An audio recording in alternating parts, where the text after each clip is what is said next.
Hey, greetings, everyone. This is your host and Vice President for the American Institute of Stress. It's Will Heckman. Thanks again for joining us today.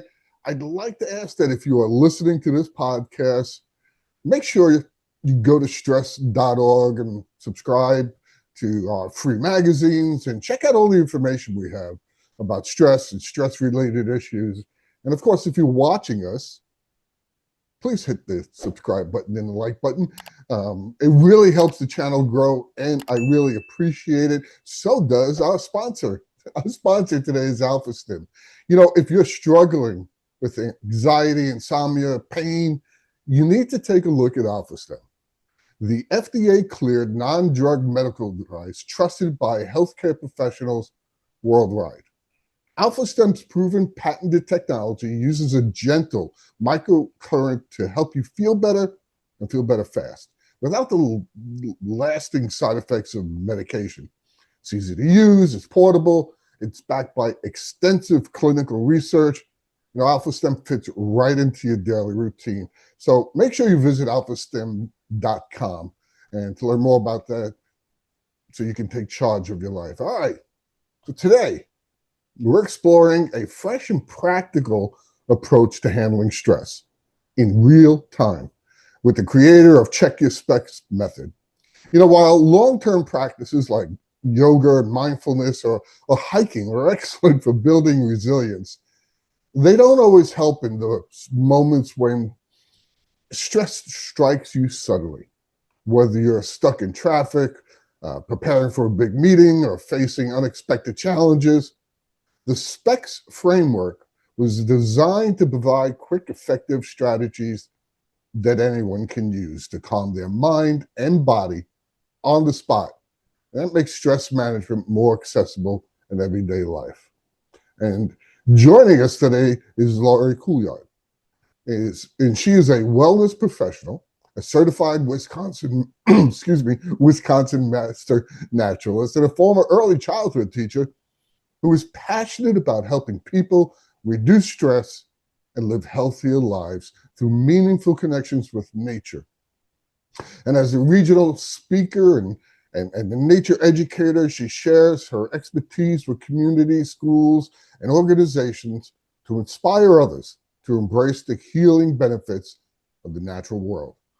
Laurie holds a Bachelor of Science in Psychology and of Health and Wellness and multiple certifications, including Nature Therapy Guide, Expressive Arts Facilitator, and a certified Worksite Wellness Program Manager. And over the years, she has led health and wellness programs, community outreach initiatives, and patient experience efforts with healthcare settings, blending her love of nature with her commitment to improve well-being.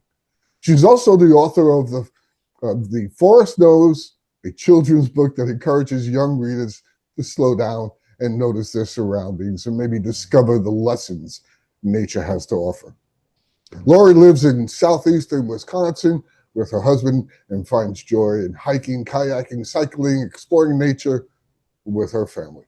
I'm also happy to say that her company, Health Perceptions, focuses on empowering balance in mind, body, spirit, empowering individuals to manage life stress and challenges through a simple, nature-centered wellness approach. Health Perceptions supports individuals navigating life stress and transition, fostering balance, mind, body, spirit, through research-backed science, stress management techniques, and profound connections with the natural world.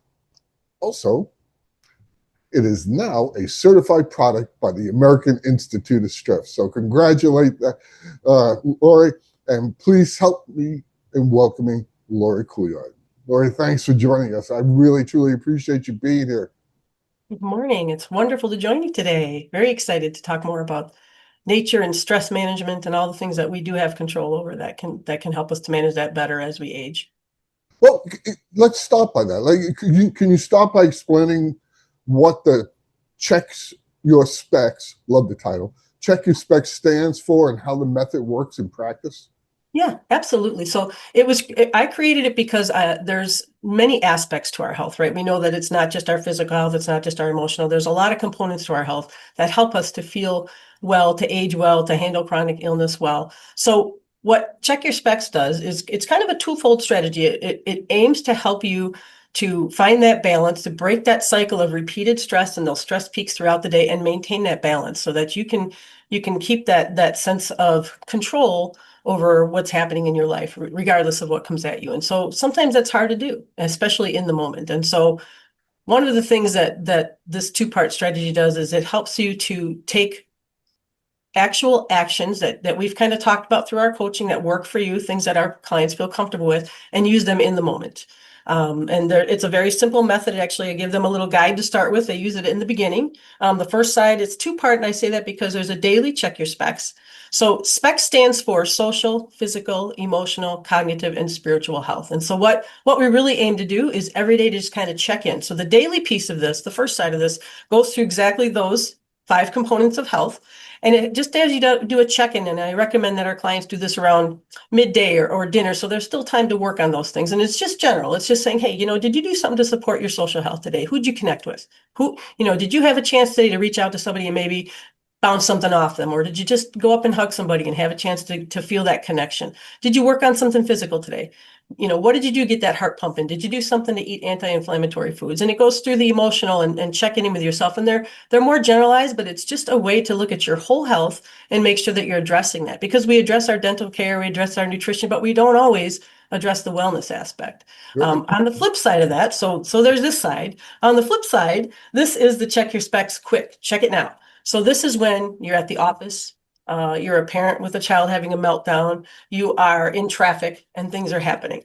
And these are very quick, actionable tactics that you can use for each of those categories. So for example, if I'm at work and I'm in a meeting and it's really escalating and I can feel my tension building, there's things I can do in the moment while I'm still on camera, maintain my facial expression, continue to engage, but there's things I can do for muscle tension. There's things I can do for mind reframing while I'm in the middle of this meeting, and then I can reduce that stress and de-escalate that chronic fight or flight, Right.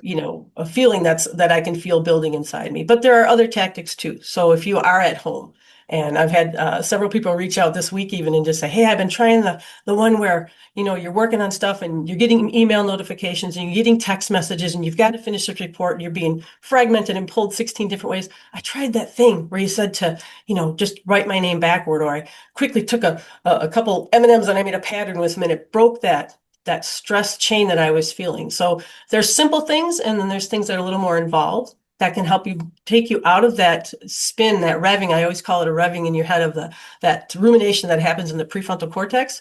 I always liken that to an engine. I know a lot of people have done that, but I'll play that for my clients. I'll say, take a listen. This is what happens throughout the day. We rev and we rev and we rev, and we might stop a little bit, but we never really come back to that idle. And when we get to that point, that's when stress is dangerous. So our tactics are two-part. They're meant to help you maintain kind of that balance throughout the day and learn tactics in the moment that can help you to keep that balance so that chronic stuff does not take control and cause a lot of damage to your health, to your wellness, to your joy, all of those things. You said two things that really stuck out to me. So many things that were really important, but of course, the balance part of our day is so important, and giving people a sheet to work from. Yeah. So, something like it's so helpful, because I think a lot of people who are overwhelmed by stress are kind of lost. Yeah. They're overwhelmed. They just don't know. The perfect example you gave was the emails. So I used to have that little ding go off whenever I got an email. Yep. It drove me insane. It was so stressful Yeah. that I found when I just turned that one thing off, that I had a much better day. Yeah. Got the work done, still got it done. So, checking what it is that is stressing you and finding those things and what to do in that moment is really helpful. Now, unfortunately, people have watches that tell them, oh, you got an email. Yeah. Maybe that's not the best idea, but it Yeah. sounds like a very interesting tool to get us to where we need to be. But what inspired you to create this? this framework of how to put it all together. Yeah. Did your experience with stress shape it, or did it research?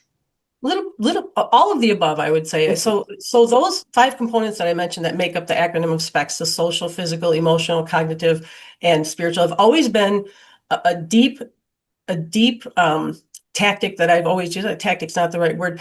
It's always been ingrained in me to use those when I'm working with people. So I started in child development, as we mentioned. Right. So when you're working with children, whether you're doing lessons plans, whether you're working with parents to explain where they're at with their development, whether you're trying to plan activities that will help them to grow and develop to their potential, those are the areas that you really look at, right? You want them to be challenging and learning all of those things that help them to grow in each of those areas. And so that's always been a part of everything I've done, whether it's with my own children, whether it's with children I worked with, and then I went into teaching students in child development, and those same components of health are what is most important. That's where we need to really focus to have full wellness, to complete wellness, right? Because those all make up kind of our wellness profile is probably the best way to say that.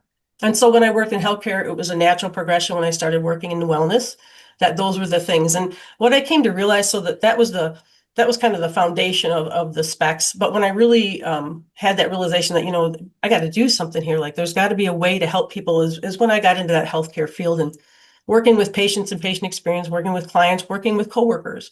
I could see the impact that this repeated stress is like a thief, right? It steals your health. It can steal your joy. It can steal your time, all of those things. And I could see in each area of development how this was impacting people I was working with and my clients. They came to view their health as something they couldn't really control. Maybe it was genetics, maybe, how do we hear all the time? I'm getting older, or stress, everybody has it. But that's the thing I think we get to that point where we're lulled into just accepting that we don't really have much control. We just kind of go with it, and, it's going to impact us. And I just realized that, what, I want to do something to help people realize that they do have control. We aim to give them control and understand and change their perception. That's where the health perceptions came from, of health as something that's out of your control and something that happens to you, right? Health is something, and stress in particular, something that we do have some control over. And so this method was born out of the sense that, we need to give people tangible ways to manage stress in the moment, as well as maintaining it throughout life. And so those things like yoga and guided imagery, excellent options, but they won't help you when your child's having a meltdown, and you can't stop and go to a yoga class even though you'd love to. So Yeah, it's funny because the things that you said hit home. I was a teacher for many years, and one of my jobs was the professional development coordinator.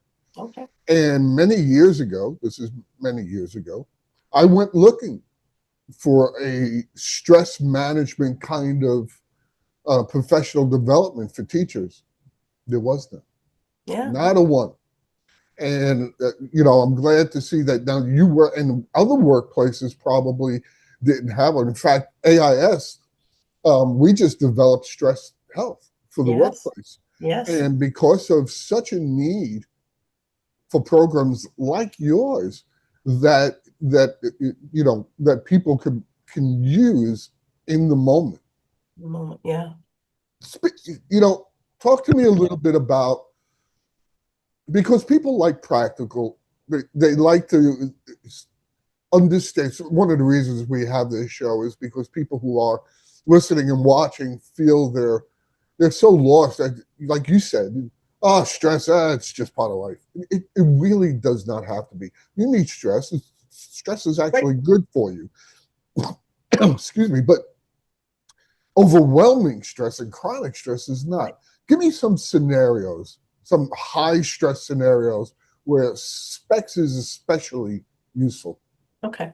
And in discussing that, one of the things that I do is I give my, in addition to this guide, which really, like I said, after a while, they're going to start working on this and they're going to find those tactics that work well for them. So they won't necessarily need to have that always there, but I always start them out. I always feel like there should be a tactical sensory kind of a cue, so that when you're driving, when you're in your office, and my son produces these on his little 3D printer, but this is a dragonfly. It's kind of in my logo. It's kind of a symbol of mine. And I keep it on my desk. And I've had so many clients tell me that, you know what, that is the first thing I see. And when I see it, it reminds me, okay, take this deep breath, or, okay, it's time to, maybe try, doing some kind of a cognitive activity to get my brain refocused so that I can recharge, come back to this fresh again. So I think Having something tangible. So we start out with this dragonfly just because it brings home that concept that, hey, here's a visual cue for you. When you're feeling stressed, if this is right next to you in those locations where you feel the most stress, you're more likely to pick up and try one of those actions. But I encourage them to find their own kind of emotional, tangible thing. So for some people, it might be a photo, it might be a cross, but something to remind them when they get in that moment of stress and when those stress triggers hit, that's right, I have control. There's something I can do about this. So for in traffic, for example, so if they kept, I'll use the dragonfly because that's what I have, but they're going to find their own thing eventually. Maybe I'll have it hanging up on my dashboard and I get into traffic and all this, it's backed up for miles and there's been an accident. I'm already late and I've got a meeting in a half hour and I've got to get there. You can feel the stress building, right? You can just feel that tension in your body. Maybe your jaw's getting tight. You can feel the emotional, the frustration. You might even start to have some brain because you're so upset by it. That cue is your cue to remind you in the moment, but wait a minute, there's something I can do. I have some actions I can take. So in the moment, they might do something like, I'm just going to take a second. I'm going to think of 5 things that make me really happy, or 5 songs that I really love, or 5 vacations I've taken that have really made a difference and always brings that feeling back. So there's a lot of different tactics, and there's some listed on here. Something as simple as just thinking about a childhood memory, something that breaks you away from that cycle of worry and rumination that's starting to happen and starting to build, and brings you back to a focus. And then you go back to the traffic, and you hopefully are less stressed. And if you aren't, then you try another tactic, and then you find those things that work for you. For some people, it's music, right? For some Right. people, it's calling a friend and just commiserating a little bit, not while they're driving, hopefully. But there's a lot of tactics we can use in the moment. Very simple things we know we can do, but we don't think to do, and that's where Right. that visual cue keys you into. Wait a minute, this is a stress. This is a trigger. And we do a lot of work when I'm working with clients, when I'm working with organizations on trigger awareness. So before we even really get heavy into what tactics they're going to use, we get into, let's do a trigger log and just see how you respond now and see what happens. But this guide and these cues have just made a tremendous difference for people in the moment when that stress hits and you got to do something now. I love the dragonfly. Yeah. I mean, I think it's great. I'm a big believer in having something tactile. I have my worry stone. I've There had you this for go. 30 years. Wow. And Really? at work in my office, when I was a teacher, you would see me do this, and then you would see me put it on my forehead because it was cold. It was like it, Right. and It's sensory, right? it It's the was it was very sensory. And yeah. you're very right. Excuse me, that it's not always appropriate to do certain things. Like for your example is perfect. While you're driving, don't read the sheet, please. Right. Right. Please, Right. but there are other things you could do. And I wanted to ask you about that. That's, because specs is designed to be used anywhere, even Anywhere. in situations where you may not be able to step away from the moment, like Right. driving or in a meeting. That's So it. what else do you do besides having that tactile thing? And it takes practice, doesn't it? It takes practice. Yeah. And I always say, it isn't about failure. This is a process, and just like stress just keeps coming at you. Sometimes it's slow and steady and it permeates your life, and all of a sudden it just builds and it's always there. And other Right. times it's hitting you hard, chronic illness or grief and things like that. And so, you don't always have a warning. You don't always have a chance to have something prepared, but this is a chance to build the skills that in that moment you can start working on. It's never about failure. It's about, the first step is you got that cue and you knew there was a trigger. Even if it didn't work out and the first time you didn't find the thing that broke you away, you're taking those steps towards relieving that chronic stress, which is a step towards helping the trajectory of your life and your happiness and your wellness. Because if we can reduce that stress, we know, right? We know stress impacts so many aspects of our health, but physically especially. I mean, cardiovascular health, immunity, all of those things. And I watch Mismatch, and there's so many excellent episodes, and the humor one I just love. But Dan Kirsch mentioned in there that, over 50% of patients that are being seen by physicians, somehow that usually relates back to stress in some way, whether that helped, spur that and make that condition a little bit worse. But the point is, we want to do something about it now. We want to learn how to control it so that we don't keep having those peaks, and we can find a way to manage that stress before it gets dangerous for us, for life. That's an excellent point. And Mismatch, for those of you who don't know, is a documentary produced by us. Yes. And its basic premise is that we have not our of physiology has not caught up to our time. Right. We have not caught up to the amount of stress and technology that we were our physical makeup. But we're still running away from the saber-toothed tiger, and that once it leaves, it left, and you were fine. You calm down. Once you get that ting on the email, you got another one 30 seconds later, and those things pile up. And people need to know that there are courses and there are tools like yours that help you take a little bit of control, no matter what the situation. Exactly. And you give Control is such a great everything. example about the emails. I mean, we do this sense of urgency to ourselves. I mean, one of the things I work on with my clients is, is this a true emergency? Stop yourself and say, is this going to affect somebody's life? Is someone going to die because this didn't happen in 2 minutes? Most of the time that answer is no, but we put it on ourselves. We have our computers, and now sometimes we have two computers, and we'll have our phone, and you see that number come up, and you might be focusing really well on one thing. But we fragment our minds, right? We tear away and we look at the email, and then you think, I got to answer that. And then a text comes in, and pretty soon we're doing 6 different things, and we never finished focusing on that one thing, which used to be what we would do back in the day before Right. all this chronic stress really became such an epidemic. So it's really about training yourself and time management skills and different things that we can do to maintain a focus long enough. And you were very correct when you said, well, I've heard different statistics, like 50% of all doctor visits, it's stress related. I've heard up to 75%, Yeah, depending on who you speak to. You get 2 doctors, you get 3 opinions, right, right. So sorry guys, it's true. Doesn't change the basic fact that I'm stress is sorry, reduced, right? but stress does exacerbate even conditions that were not caused by stress. I was Absolutely. speaking to a nurse who dealt with a lot of gastro patients, and she said it's gone up 85% in the last 25 years. Hospital visits, the amount that are seen for gastro problems has gone up 85%. And she said, oh, it's almost always due to stress. I mean, we need to do something about it. You need to look into a course like specs. If you broke your arm, you would do something. Right, right. People think, oh, stress is just a normal thing, and it is. But chronic stress that's affecting your life and your health and your relationships is not. Right. And that's why Laurie's here to help you get through it. You Yeah. can't just sit there. And the one thing I always said, people who listen to this show have heard me say it before, the one thing you should never do about your stress is nothing.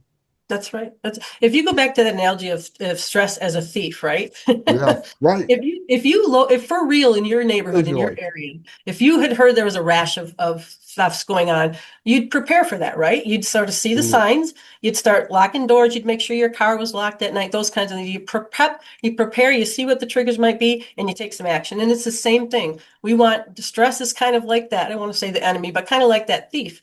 We know it's coming, we can feel it coming, we can stop it. We have that control. We have that power. There's so many tools and tactics in the moment and long term that we can do to take control of that so that it doesn't take control of us and it doesn't have the control to impact our lives in ways that we don't want it to. And a lot of them are really easy. I mean, Yeah, it's not rocket science. Some of them no, are just easy. The thing is that you need to know them. You said something before I wanted to mention our ruminations, or that inner dialect. We are our own worst enemy. I yeah, promise. Neurologists will tell you that we have 70 to 85,000 thoughts a day, we do. and 75 to 85% of those thoughts are negative.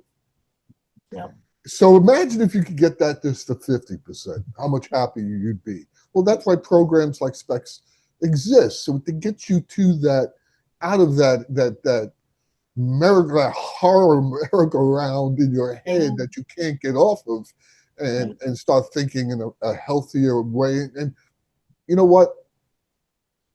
The fact that you have that in front of you, that sheet, Yeah. that dragonfly, just having them will Right. make you feel better because it makes you feel like you're doing something to take control back of the stress in your environment and the things that you feel like you're under attack. Yeah, that's what the visual cue is all about, Yeah. you know. And people are surprised when we go through some of these, and they are simple. They're not meant to be hard. They're meant to be simple and easy to do. And some of them we know, we just don't think to do it when we need to do it. And that's where the visual cue is important. That's where this card. So some of the folks have made me make 2 of these for them. So they keep one in the kitchen counter. I have clients that work from home, but also have their children at home while they work. Very difficult, very stressful situation. And I just had an example from one of my clients that her daughter was having a meltdown. We talked about nature and how that can really regulate your emotions and can really help bring that heart rate down, can bring that respiratory rate down. So they went outside, and while they were walking, she picked up a leaf and she brought her daughter's focus to the fact that the sun was shining through the leaf, and what could they see? They noticed colors, they noticed lines. A simple thing, but it completely distracted that child from the meltdown, Yes. brought them back to doing something together, and they can move forward in their day. And maybe that has to happen 5 times a day. It's But actually it's a point in our documentary. Distractions are great yeah, to get it you is. out of that mindset, to just would you call anchoring you back down to earth because you're up on this wild carpet ride trip of stress that feeds into itself, and like you said, it's a thief. It'll steal your life.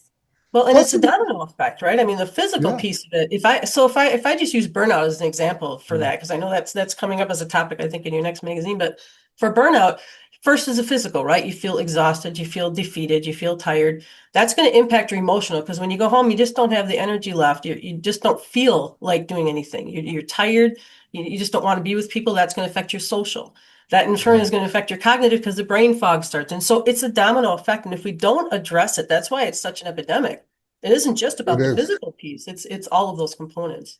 Yeah, It, it's funny. Dr. Kirsch and I have talked about that, and we've used those words. It's a stress epidemic it right is. now, and people don't realize it because it's kind of always been there. And Right. you kind of stress. What am I going to do?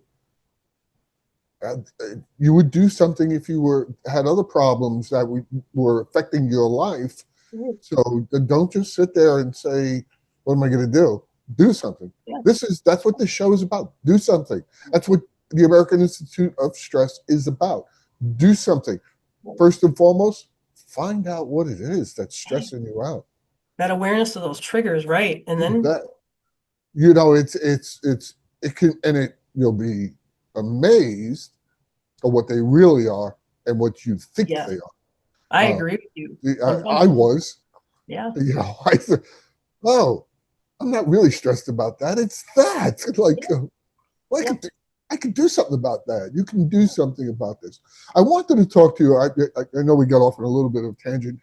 I'm interested in stress. And I also want people to understand that what you're going through right now, the amount of stress, the Yeah. negative effect it has on you, you can do something about it. Like, and this program is certified by the American Institute of Stress. And Laurie will tell you that's not easy. We are really strict about it, and there's a lot of hoops you have to jump through. So make sure you go to stress.org and look it up. But can you talk to us a little bit about health perceptions and what it does?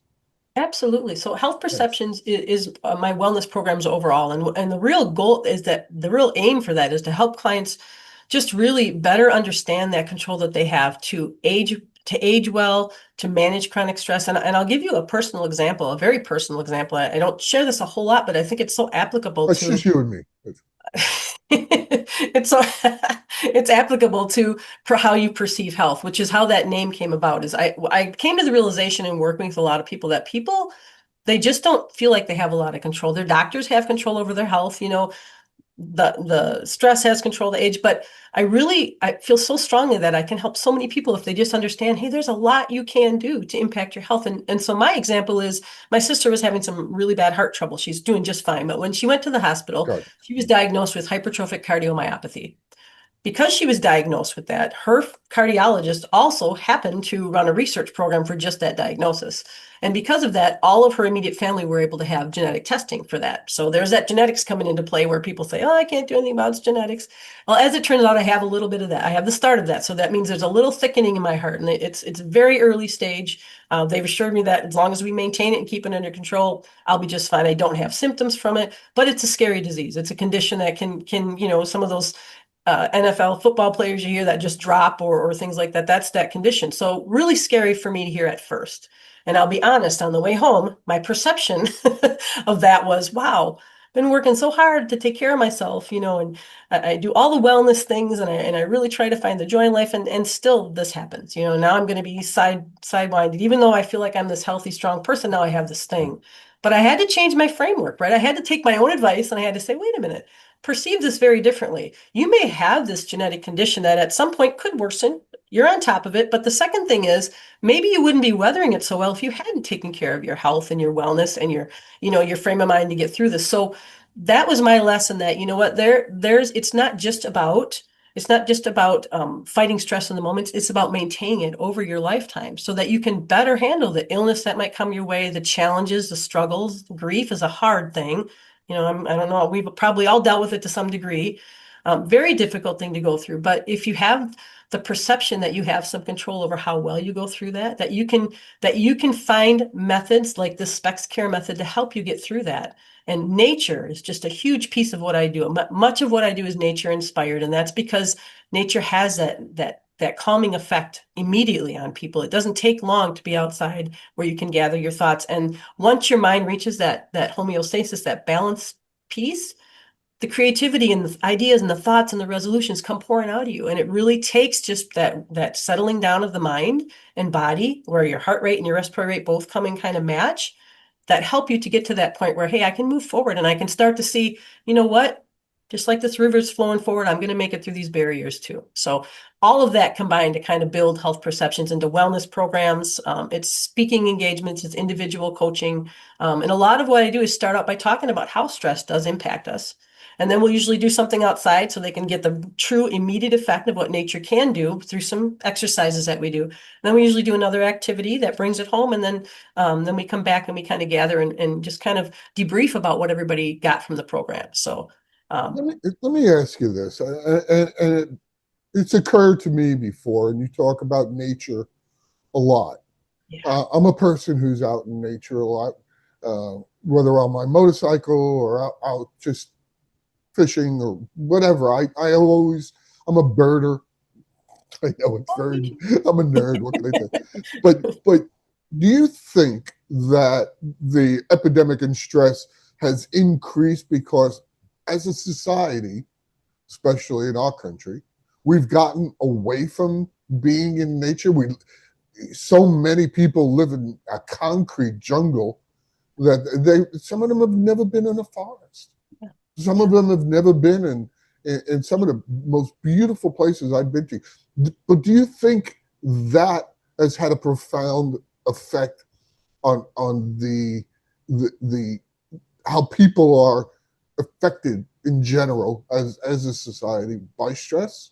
100%. 100%. I feel like that. And I know from my own experiences, from what I hear from my clients when they start to do some of these nature inspired wellness initiatives, 100%, because there's an inborn need for us to be outside. When back in the day, go back to Little House on the Prairie days, if you like, but back in the day, much of what we did was outside. And also, we weren't so fragmented, right? We took care of things that we didn't have all the technology coming at us. We didn't have this we have to multitask. That's considered such a strength, but really just keeps fragmenting our brain even more.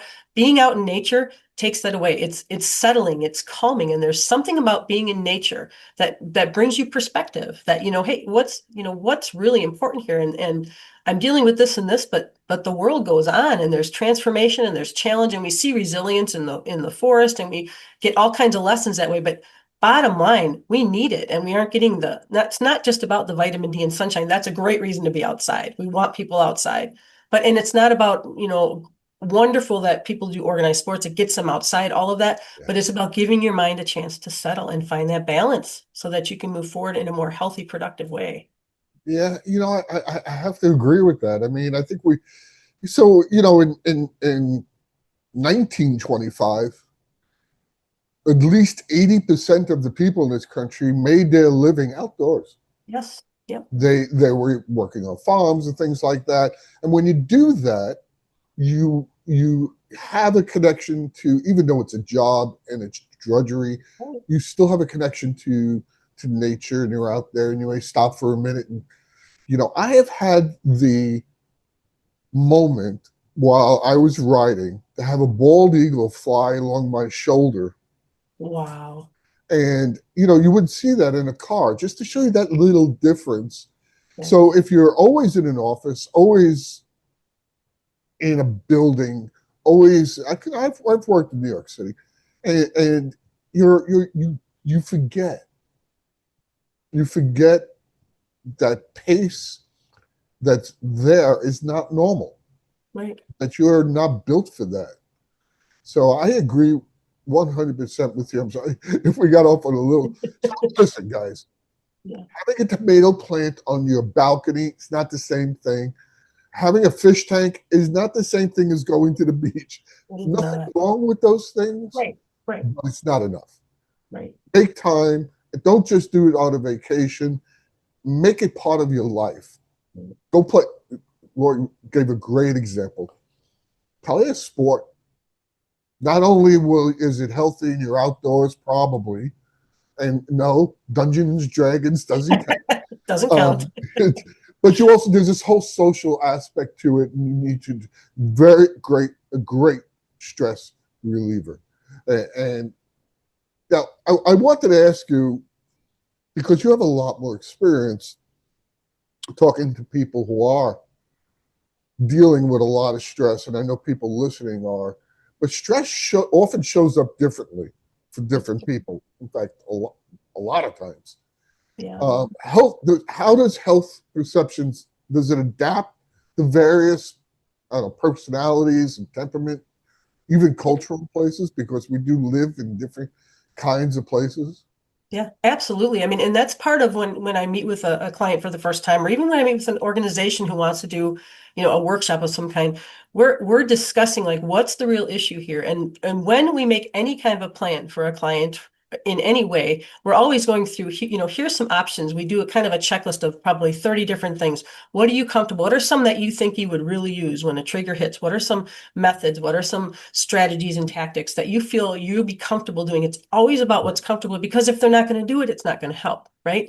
So it's very personalized. It's sometimes they're giving me ideas. I had someone tell me, like, if I'm sitting here right now with you, Will, and I'm getting nervous about something, I can take my mouse, you'll never know it. I'm in a meeting and I can just trace the outline of your head and your shoulder. And she found that to be something that worked for her. I would have never thought to do that. Right. So we learn from each other too. But I think when we make any kind of a plan for how we're going to address stress, it has to be something simple that you can do quickly. It has to be something that you can, that you're comfortable and is manageable for you. So it's very personalized. It's tactics that come up from looking at what their triggers are and how they normally respond. And then we find the situation that works the best. And being outside is almost always a part of their plan. Almost always.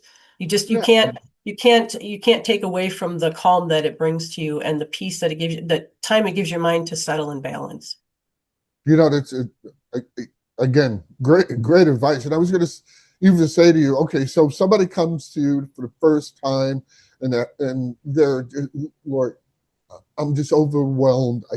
I feel so anxious all the time, and Yeah.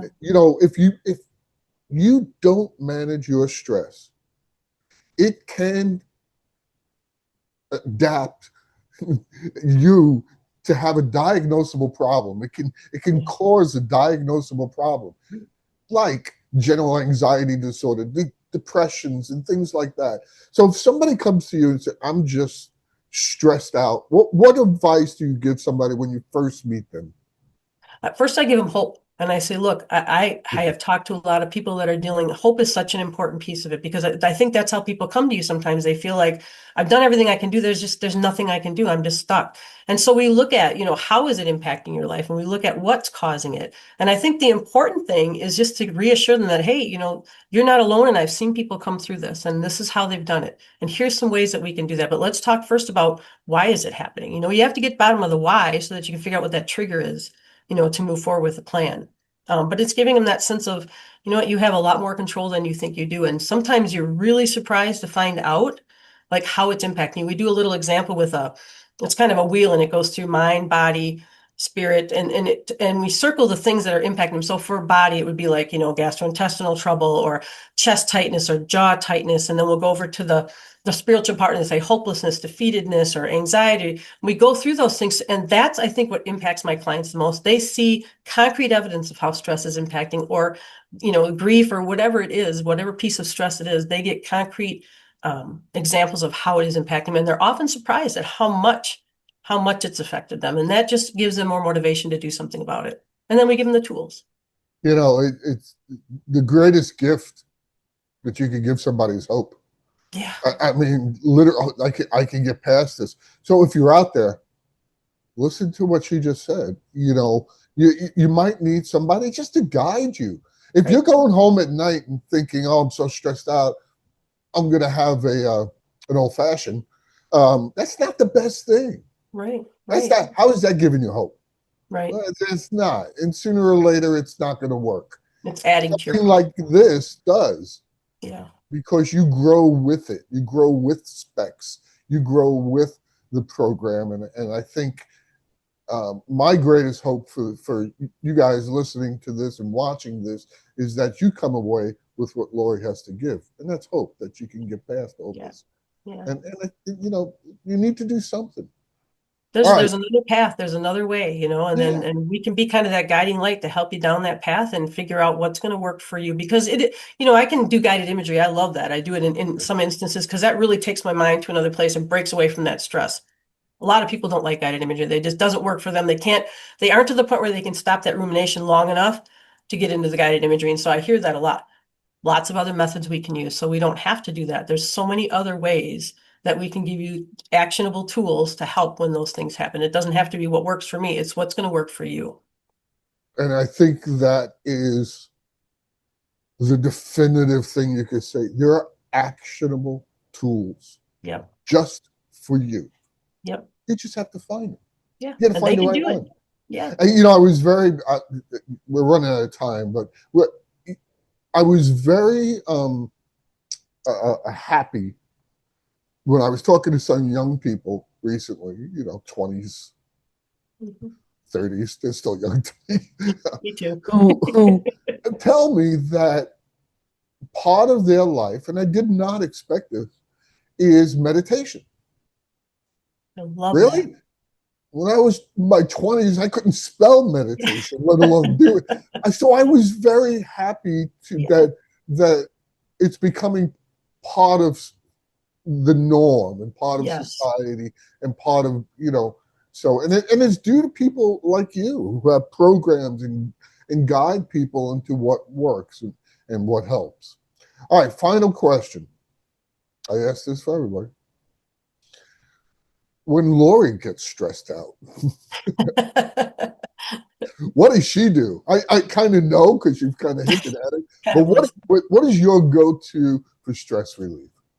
Always, it will always be nature related to me. I do a lot of guided image. I do a lot of different things, but it is always going to be the impact of nature. And I know firsthand it's brought me through so many things, but sometimes just that day when you've had enough of the meetings, you've had enough of things being thrown at you, you just need to step away for a second. I can step away in my kitchen. It's not going to do the same thing for me. I Mhm. can step out my door and go into, I happen to have like a little woods and river close. So I'm lucky that way. Not everybody does, but we can make green spaces ourselves. We can make patios that will at least be better than not having anything at all. But that's what I do. I kayak. And I had an experience like you. I kayaked and there was an eagle above me and it was the most Oh magnificent gosh, thing. And it gave me, I don't know why, but it just inspired hope in me. And I'm just like, wow, this is just, it's incredible. When you experience something like that, which can only happen in nature, yeah. it impacts you and it makes you realize that there's this whole bigger picture besides this little problem and it puts things in perspective. And I think that's what it does for me the most. So hiking, biking, kayaking, all of those things are my favorites. And then, like I said, just stepping outside, taking a breath, focusing on something out there. That's a great answer, and I think it would work for many people out there. Yeah. And you need to try it. You need to try many things. The one thing you do need to do is something Something. And we need to get our something kids. healthy. Yeah, something healthy. And I have a program called Nature Nuggets, and it's all about helping kids be immersed kind of in nature, but in fun ways. So they're still learning and discovering, but they're also learning the quieting piece of it, which is Yeah. so important. And that's a good point. Involving your kids in it is awesome. Yeah. You can't walk anywhere in Florida without my daughter saying, "Hey, look at the Sand Hill crane," or pointing out what kind of bird it is. She's lived with me so long. So, and that's so cool that Yeah, she knows that. it is. Well, and check your specs. I've had people tell me this is a family thing they do after dinner. They'll say, let's all check our specs. Did you talk with a friend today? So there's so many ways to incorporate your family in the stress management stuff too. So And just wanted to make sure I said that because it isn't just yeah, for adults.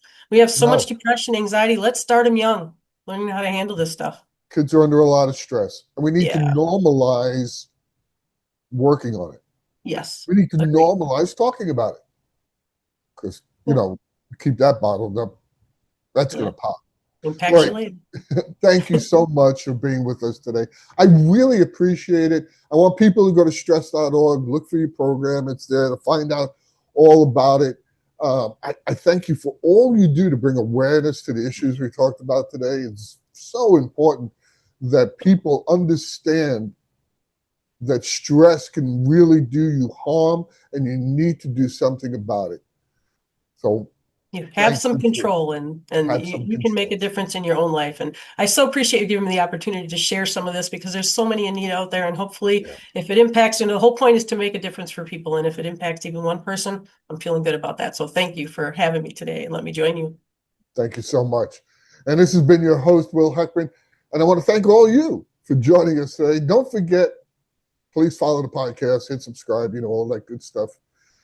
And I want to remind everyone just as stress is different for each of us. There's no one stress reduction or management strategy that is right for everyone. So that means you need to join us next time as we explore more stress management strategies and techniques and insights.